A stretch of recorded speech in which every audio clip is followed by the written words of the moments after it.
If you're looking for a shortcut to being well-informed about a film that really went beyond just being a movie and became this global economic powerhouse, you're in the right place. We're exploring the unbelievable true story behind a film that was almost too big, too complicated, frankly, too expensive to ever get made. And this is a custom informational exploration, so we're focusing entirely on the history, the incredible production challenges, the surprising political subtext, and the multi-billion-dollar cultural legacy of Ghostbusters. We are talking about the 1984 American supernatural comedy, directed by Ivan Reitman. And written by two absolute giants of comedy, Dan Aykroyd and Harold Ramis. Right, and this was a film that was driven by a really specific, academic idea that somehow, against all odds, translated into pure mass market gold. And we have to start by just anchoring ourselves in the sheer scale of this thing back in 1984. Oh, absolutely. This wasn't just a hit movie. It was an immediate cultural moment that just completely dominated the box office. So when it was released, it sat at the #1 spot in U.S. theaters for, what was it? For 7 consecutive weeks. 7 weeks. I mean, that's just staggering in any era, but especially when you think about the competition that summer. It secured its place as the second highest grossing film of 1984. Second only to Beverly Hills Cop, right? Exactly. Yeah. But more significantly, it became, at that time, the highest grossing comedy film ever made. Yeah. It ultimately pulled in around $370 million worldwide over its initial runs and re-releases. And what I find so compelling is that the studio, Columbia Pictures, had these serious doubts. Oh, yeah. They thought $25 or $30 million was just way too high a budget for a comedy. Especially one that was relying so heavily on what were, pretty unproven special effects for a comedy film. They saw this risk. The audience, though, saw a new defining piece of culture. And that tension, between the immense production risks and the immediate overwhelming audience demand, that's really the essence of this film's history. So our mission here is to trace the challenging origins, from the script's spiritual roots to the intense physical strain on the cast, and really look closely at the enduring influence of the Ghostbusters organization, both on and off the screen.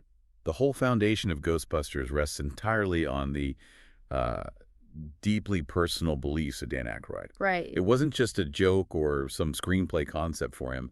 It originated from his lifelong, genuine fascination with and belief in the paranormal. And it was more than just an interest, too. This was a family legacy for him, wasn't it? It really was. His background gave this whole idea a kind of intellectual and spiritual grounding. Absolutely. His father wrote a book called A History of Ghosts, and his great-grandfather was a renowned spiritualist. Wow. So this commitment to the metaphysical provided the serious foundation that, allowed the comedy to fly. And the specific concept that came from an article. That's right. It crystallized in 1981 when Aykroyd read an article about quantum physics and parapsychology.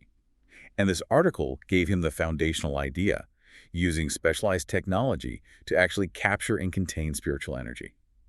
He was also inspired by classic comedic ghost films. Like the Ghostbreakers and Abbott and Costello meet Frankenstein. Exactly. He wanted to modernize that whole genre. But the original vision he developed was, it was almost absurdly massive, wasn't it? It was gigantic. And intended as a vehicle for him and his best friend, John Belushi? Aykroyd's first script was just sprawling and incredibly expensive. It envisioned him and Belushi as these intergalactic Ghostbusters, traveling through space and time to battle supernatural threats with, massive technological gear. And the director, Ivan Reitman, he estimated that initial concept would have cost what? In the neighborhood of $200 million. In 1982, that budget was simply impossible. And the tragic heart of this origin story, of course, is the loss of Belushi. It is. The timeline for that original vision was just profoundly and tragically cut short. Aykroyd himself recalled that devastating moment. He was actually writing one of Belushi's lines for the script when he received the call informing him of his friend's accidental death in March of 1982. The film, which was always meant to be a project for the two of them, was just instantly thrown into deep creative flux. So how do you pivot from a project that massive and that personal into a grounded, financially viable comedy without, losing the core idea? That's where Ivan Reitman steps in. He was the great mediator. He recognized the commercial brilliance of the core concept trapping ghosts.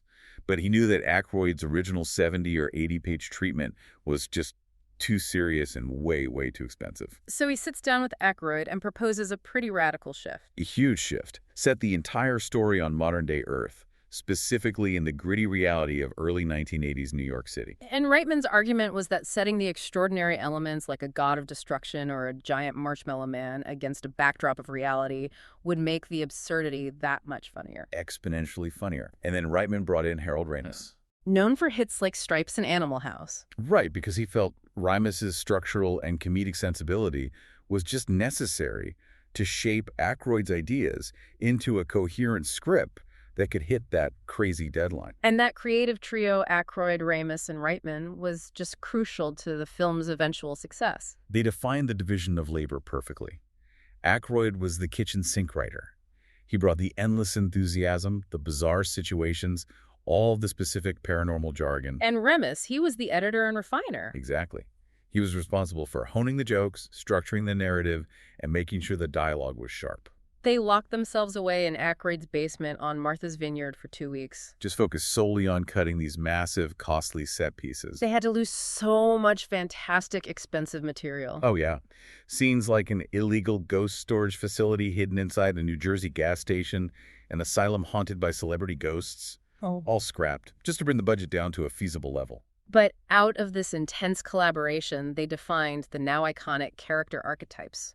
Bill Murray's Peter Venkman, who was the cynical mouth and salesman. Aykroyd's race dance, the enthusiastic heart and technician. And Ramis's Egon Spengler, the fact-driven, stoic brains of the operation. And Ramis even drew inspiration for Egon from academia, didn't he? He did. He pulled Egon's aesthetic, the tweed suit and the specific hairstyle, from the cover of a journal on abstract architecture. Wow. And even the surname, Spengler, came from the German historian Oswald Spengler. So they were trying to ground the characters in these specific intellectual details, even when the job was catching phantoms. Right. And the studio, which was so wary of the budget, reluctantly agreed to Reitman's pitched figure somewhere between $25 and $30 million. A figure which Reitman later admitted he just completely made up. He based it on 3 times the budget of Stripes. But the catch was immediate and brutal. Columbia Pictures demanded a June 1984 release date, leaving the team only 13 months to finish writing, secure the cast, build the sets, and invent an entirely new special effects workflow. And if that time crunch wasn't enough, even the title was a legal nightmare. It was. The title Ghostbusters was already taken, legally restricted by a 1970s children's show called The Ghostbusters, which was owned by Universal Studios. So they had to frantically consider alternatives. I heard Ghost Stoppers and Ghost Smashers. Yeah, they just didn't have the same ring to them. But then a weird thing happened. The executive who had greenlit the film at Columbia, Frank Price, he ended up leaving Columbia to become the head of Universal Pictures. That must have created a very strange dynamic. It did. Price brokered a deal to sell the rights to the title Ghostbusters back to Columbia for $500,000 up front, plus a promise of 1% of the film's eventual profits. And this is where the really aggressive business side of Hollywood enters the story. Because that 1% profit share for Universal never actually materialized, despite the film's massive success. And this is a classic illustrative detail of Hollywood accounting. Studios use these intricate, aggressive methods to artificially inflate a film's production and distribution costs on paper. So even a colossal hit like Ghostbusters can technically never show a net profit in the ledgers, which limits royalty or tax payouts. Yeah. Universal was never able to claim that 1% because, on paper, the film never made a single cent of profit for them to be owed it on. Moving from that difficult genesis to the casting, the film's success was just utterly dependent on securing Bill Murray. Absolutely. So given his notorious reluctance to commit to projects, how did Columbia finally manage to nail down his participation? Well, it was a transaction of passion projects. The studio essentially bought his time by agreeing to fully fund The Razor's Edge. A serious, dramatic film that Murray deeply wanted to make. Right, based on the W. Somerset Maugham novel. And Columbia reasoned that even if The Razor's Edge failed, the money lost would be worth it to secure Murray for Ghostbusters. Which they believed was the key to making their blockbuster work. And it speaks volumes that they were willing to take on an unrelated artistic risk just to get his comedic voice attached to the project. We know other huge names were considered. Chevy Chase, Tom Hanks, Michael Keaton. But Murray was just deemed essential. Absolutely essential. But the surprises didn't stop there. One of the most unexpected and ultimately transformative casting choices was Sigourney Weaver for Dana Barrett. She was known primarily for intense, serious, dramatic roles. Most famously, Alien. The filmmakers were initially pretty hesitant because of that serious reputation. So how did the star of a grim sci-fi horror film convince them she could handle the comedy? She revealed her comedic background, which dated all the way back to her time at the Yale School of Drama. And during her audition, she didn't just read the lines. No, she completely committed to the absurdity of the situation. She famously walked on all fours, howling like a dog, to demonstrate the animalistic possession of Zool. That impressed Reitman immediately. And she didn't just accept the role, she actually shaped the final product in really crucial ways. She made two massive contributions. First, she suggested that Dana should be possessed by Zool. Which Reitman realized solved significant structural problems in the final act. Right. Suddenly, the Ghostbusters have a deeply personal stake in the climax. They're trying to save their friend, not just the city. And the second contribution. She insisted her character's job be changed from a model to a cellist. She explicitly said she wanted the character to have a soul. She was determined that Dana be a real, grounded person whose life was disrupted by the paranormal. That grounding of the central love interest is so important. Meanwhile, you have Rick Moranis stepping into the role of Louis Tully after John Candy passed on it. And Candy had a totally different vision for the role, didn't he? Something with multiple German Shepherd dogs. Which the creative team ultimately felt was too confusing given the presence of the terror dogs later on. So Moranis comes in and makes the role a complete extension of his own comedic genius. He developed so much of Louis' identity, including his profession as a meticulous, high-stress accountant. In that extremely lengthy, paranoid monologue Louis gives at his party. Detailing the tax implications of the party and his neighborhood security concerns. That was almost entirely ad-libbed by Moranis in the moment. Now, we do have to turn our attention to the situation surrounding Ernie Hudson, who played Winston Zeddemore. This is one of the more difficult stories in the film's history. It is truly frustrating. Hudson auditioned 5 times for the role and agreed to accept half his usual salary. And he did that based on the original script, which promised him a large, fully developed character. Exactly. Winston was initially an Air Force demolitions expert with extensive knowledge and an elaborate backstory. But that was unilaterally changed almost immediately before filming began. The night before shooting started, Hudson received the new script. His role had been dramatically reduced, marginalized, essentially, to create more space and lines to further expand Bill Murray's part. A choice driven by the studio. It was. That must have been a crushing disappointment. I mean, to agree to a reduced salary, expecting a career-defining role, only to have that opportunity stripped away without any consultation. Hudson later expressed profound mixed feelings about the whole experience. He noted that while he loves the character and the legacy, the initial marginalization was deeply frustrating. He felt that the role, as delivered in the final cut, didn't provide the promised boost to his career that he'd hoped for when he signed on. It's a moment that really speaks to these sometimes brutal business realities behind a massive blockbuster production. In stark contrast to the heroes, let's look at the ultimate bureaucratic villain, William Atherton as Environmental Protection Agency Inspector Walter Peck. He was cast as a comedic foil, someone the audience was supposed to laugh at. The Margaret Dumont to their Marx Brothers. Right, a clueless figure of authority. But Atherton refused to play it that way. He insisted his performance be fueled purely by genuine, rigid indignation. He told Reitman, "I have to be outraged. It can't be funny." And he delivered the lines as if Peck were absolutely correct in his paranoid suspicion of these pseudoscientists. And that commitment to rigid indignation worked perfectly. It cemented him as the necessary, frustrating foil that drives the entire plot into chaos. It was so effective, unfortunately, that Atherton later recounted being constantly heckled by fans. They would call him dickless on the street well into the 1990s. That's a performance so powerful it bleeds into reality. It is. And finally, the divine antagonist, Gozer the Gazerian.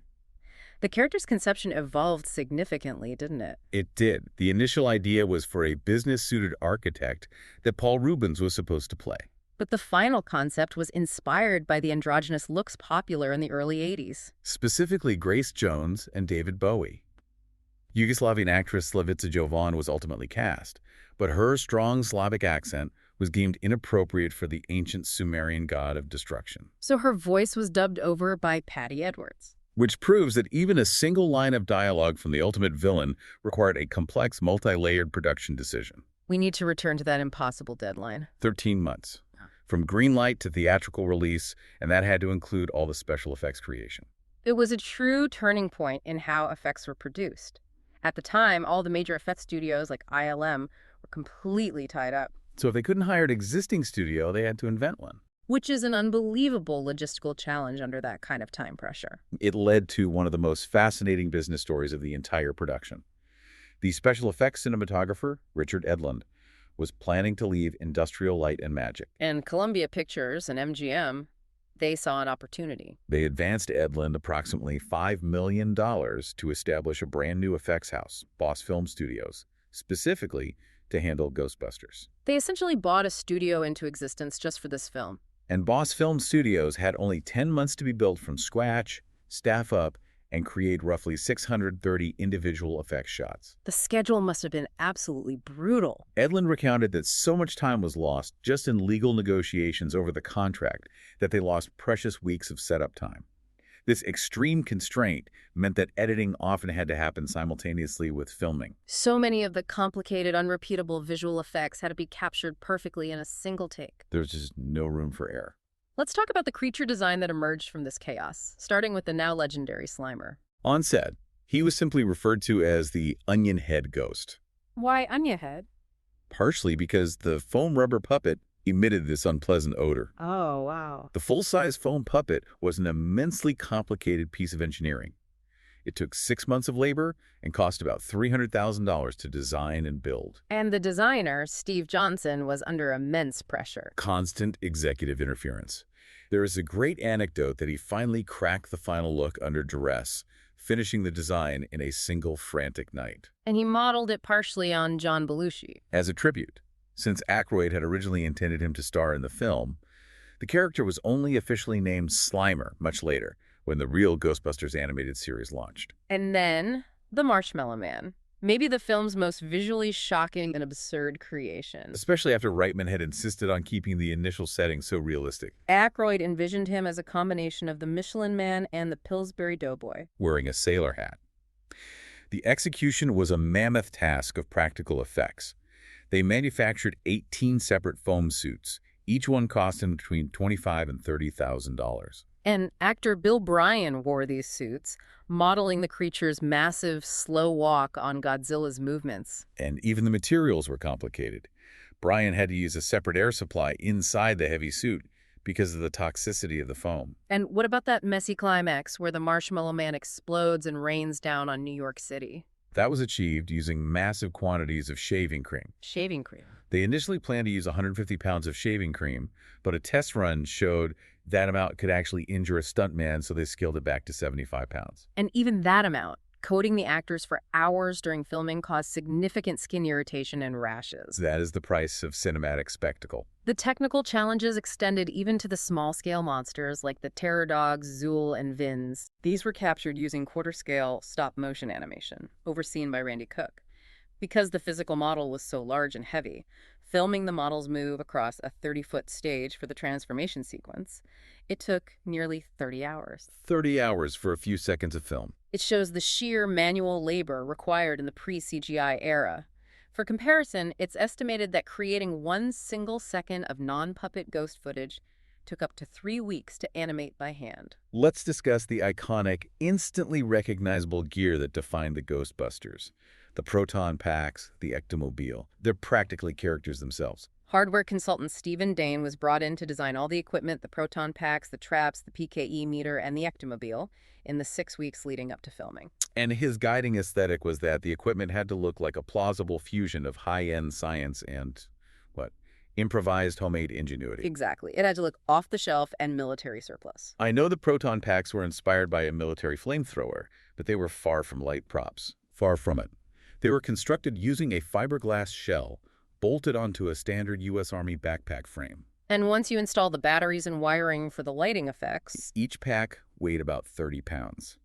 And the actors were carrying that weight for hours on end, enduring significant physical strain. Even the PKE meter was built using a repurposed Iona SP1 handheld shoe polisher as its base. It really demonstrates that mix of high-tech and homemade gear. And the Ectomobile, the famed Ecto-1? It was a modified 1959 Cadillac Miller Meteor ambulance conversion, Early concepts were much more sci-fi. I heard they considered painting it black with purple lights and even giving it the ability to dematerialize. But those ideas were quickly dropped for the sake of setting the film in Reitman's desired realistic framework. The cinematographer also worried that a black car wouldn't film well during New York night scenes. Which is why it ended up being white. And that incredible, distinctive siren sound that was created from a recording of a leopard snarl that was cut and played backward. Even something as seemingly simple as the iconic No Ghosts logo had a surprising hiccup in production. It did. Michael C. Gross and Brent Botes had to design the logo quickly because it was urgently needed for all the props and sets. And there are actually two versions that exist. How so? Gross, the lead designer, disliked how the lettering looked over the diagonal bar, so he flipped the bar to run from top left to bottom right for what he considered the correct version. And that was used on the European posters and props. Right. The standard American version retained the bottom left to top right slash, which is the traditional no symbol design. And the ultimate backdrop for all this chaos was New York City itself, which was considered logistically difficult and risky to film in during the early 1980s. The city had this reputation for fiscal disaster and crime at the time. But Reitman was adamant. He said this had to be my New York movie. They relied on guerrilla filmmaking, sometimes unplanned. There's a scene at Rockefeller Center, for instance, where the actors were actually chased off by a real uncooperative security guard. And that was captured in the final film. It was. And for the final act, they had to convince city officials to shut down Central Park West during rush hour for the climax. At 55 Central Park West, Dana Barrett's building. That caused incredible logistical snarls across a huge swath of the city, with traffic queuing all the way into Brooklyn. Imagine the chaos. I heard the writer Isaac Asimov, whom Aykroyd greatly admired, actually encountered the filming. And he loudly complained that the noise and traffic closure were just awful and were inconveniencing the residents. Which really underscores the sheer disruptive scale of the production risk they took, shutting down Manhattan for a movie about a giant marshmallow man. And that fictional climactic rooftop was actually one of the largest constructed sets in film history, built on a soundstage in Burbank, requiring 4 additional generators just to power the lighting for the massive 360-degree painting that surrounded it. Art and reality truly blurred under immense pressure during that final stretch. After all that chaos, both physical and logistical, the film launched, and the audience response was just seismic. And the business side of the success became equally intense, leading to a scramble for marketing and, of course, lawsuits. Columbia's marketing strategy was brilliant and focused.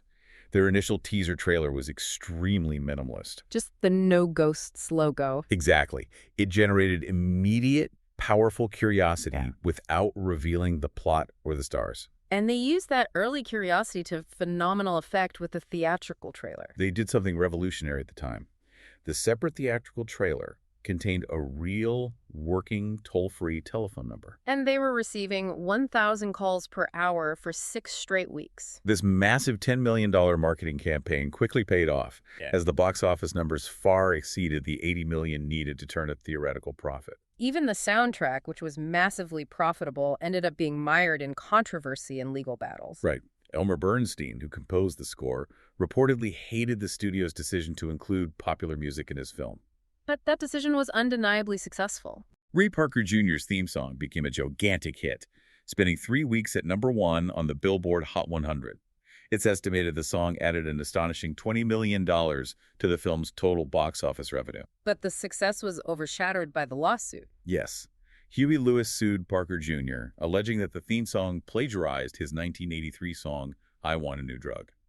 The case was quietly settled out of court. But then Parker Jr. later sued Lewis for breaching the confidentiality agreement surrounding that initial settlement.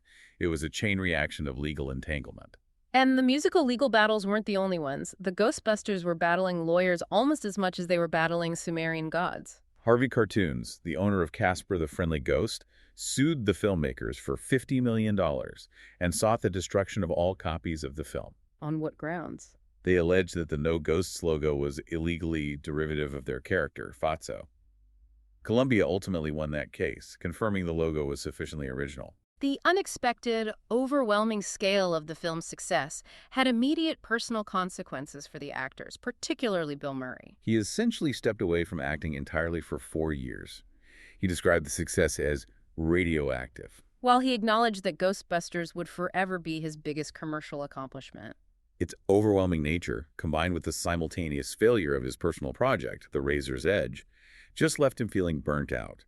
He avoided central roles in films until he resurfaced in Scrooged in 1988. And director Ivan Reitman felt the film received little respect. He believed many in the industry dismissed it as just another action comedy, Yeah. completely overlooking the unprecedented production effort they put in. Including building an entire special effects studio from scratch. This lack of respect also led to a significant failure in the merchandising division, while Star Wars had proven the viability of a multimedia franchise. Ghostbusters' success was so sudden that Columbia was caught completely flat-footed. They initially lacked a comprehensive merchandising plan. They were just scrambling to profit off their own phenomenon. So they generated extra revenue simply by quickly applying the popular No Ghosts logo to various products. But the truly vast merchandise success, the hundreds of millions of dollars, was actually driven by the animated spin-off, The Real Ghostbusters. Which started in 1986. That TV show alone generated $200 million in revenue in 1988. It's incredible that the merchandising success came from the cartoon version of the film, not the film itself. And that show popularized the character of Slimer to an even greater degree than the movie did. Slimer became so iconic that he inspired the limited edition citrus-flavored Hi-C Ecto Cooler drink, which remained in production until 2001. That is a staggering piece of legacy for an element that was only an unplanned side effect of the film's massive box office. That fervor continues today. I read a screen-used proton pack sold at auction for $169,000. It just demonstrates the enduring monetary and cultural value. While the surface level is pure special effects-driven comedy, one of the most compelling aspects of Ghostbusters for critics and academics is the surprising depth of its political and social commentary. It operates as a perfect cultural text for its time. It's been widely analyzed as a distinctly Reagan-era blockbuster. Right, absolutely. It aligns perfectly with the prevailing economic mood of the 1980s. So many critics interpret the film as an expression of libertarian or neoliberal ideology, strongly promoting the core tenets of Reaganomics: entrepreneurship, private sector solutions, profit motives, and hostility toward government regulation. And you can see it in the premise itself. 3 highly educated academics are unceremoniously fired by the public sector, a university. And they pivot immediately to form a highly profitable private business designed to solve a public problem that no municipal or government agency can handle. This framing instantly elevates the Environmental Protection Agency inspector, Walter Peck, from a simple antagonist to the representative of the ideological threat. That's the key analytical point. Walter Peck is the bureaucrat who rigidly adheres to regulation and protocol. He attempts to obstruct the profitable private business at every turn. And when he shuts down the containment unit, a rigid adherence to protocol without understanding the underlying science, it directly leads to the ghostly apocalypse.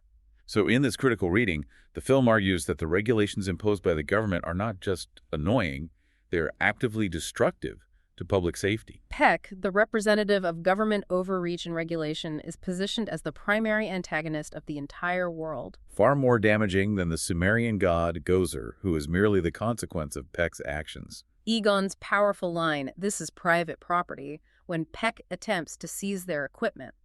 That's often cited as the film's core thesis. Private enterprise battling obstructionist government bureaucracy. The film also seems to comment on the state of public services at the time, particularly in New York. It does. The Ghostbusters operate out of a disused firehouse and drive an old ambulance, the Ecto-1. These are potent visual symbols of failing public services. The city's fiscal failures forcing the sale of municipal assets to the private sector. The film is arguing that where the state fails, private enterprise must step in to rebuild.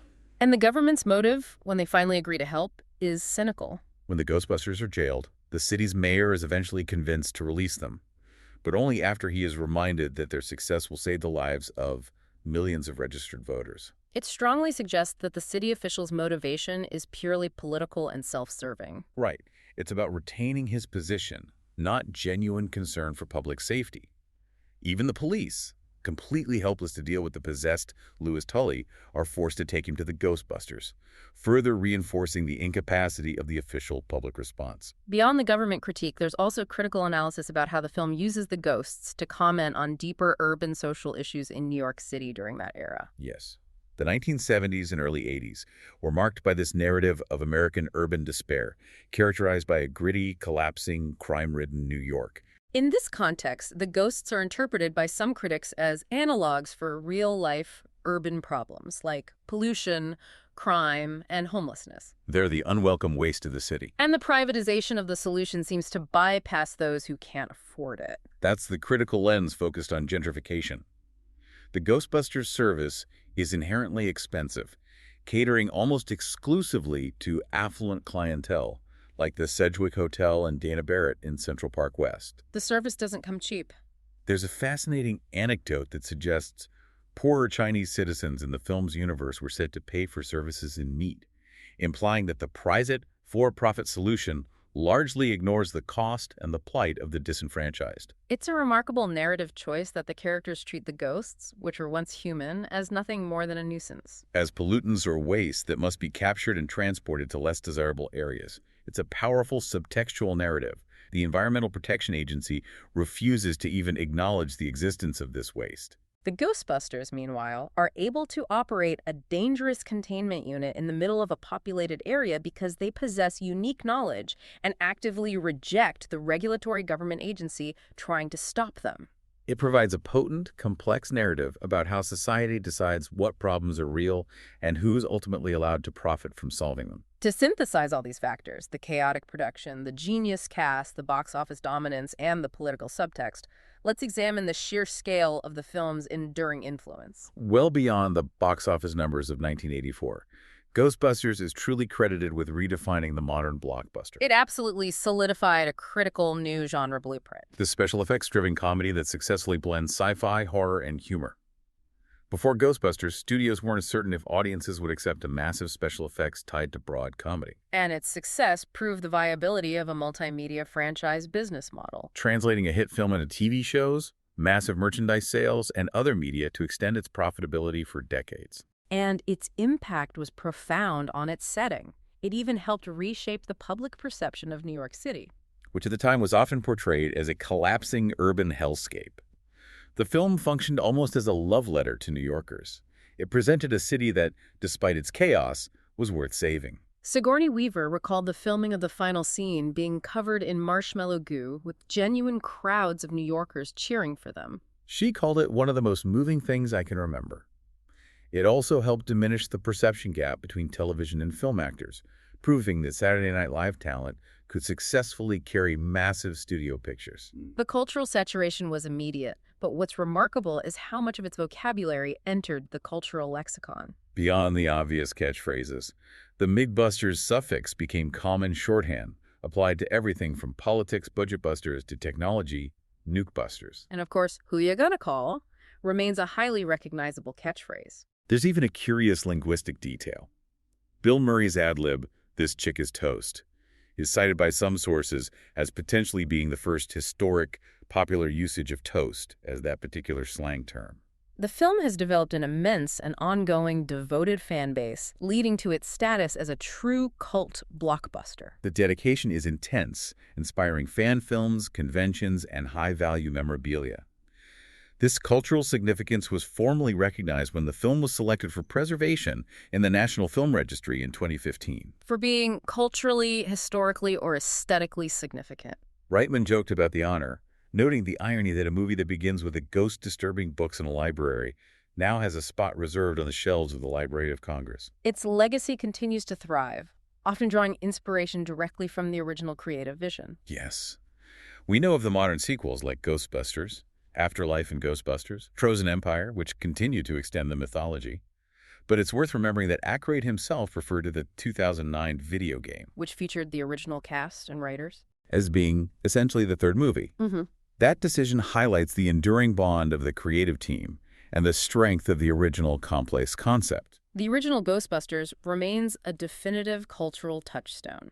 It's often cited for its successful blending of highly sophisticated dialogue and huge, overwhelming special effects, with Bill Murray's deadpan skepticism acting as the crucial anchor that held the chaos together. So, a final thought for people to consider. What is truly fascinating about the history of Ghostbusters is how a film created under immense, crippling logistical strain, where they had to invent a special effects studio from nothing and operate under impossible time constraints, ended up being so commercially successful and critically analyzed decades later. That synergy.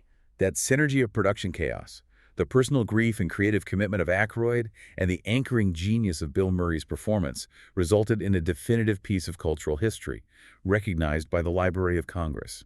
It shows that sometimes great artistic and cultural achievements emerge not despite immense logistical pressure, but perhaps because of it. Thanks for listening.